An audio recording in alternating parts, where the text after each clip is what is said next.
Supreme কোর্টের সওয়াল করে নজির করেছেন মুখ্যমন্ত্রী মমতা বন্দ্যোপাধ্যায়। তাও আবার এসআইআর হয়রানির কথা নিজের মুখে সুপ্রিম দরবারে তুলে ধরেছেন তিনি।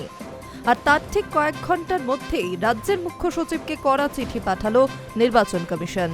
তাদের অভিযোগ, একাধিক নির্দেশনাকে এখনো মানেনি রাজ্য। কেন সেগুলি মানা হলো না, সেই সংক্রান্ত জবাবি চিঠি আগামী সোমবারের মধ্যে জমা দিতে হবে।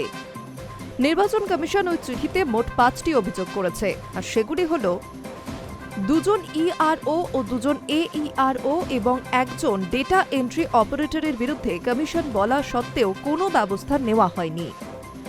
এইআরও সুমিত্র প্রতিম প্রধান এবং বসিরহাটের বিডিওর বিরুদ্ধে বেআইনিভাবে এইআরও নিয়োগের অভিযোগ ছিল, তা সত্ত্বেও তাদের এখনও সাসপেন্ড করা হয়নি। 3 জন ইআরও বদলির সিদ্ধান্ত বাতিল করা হয়নি।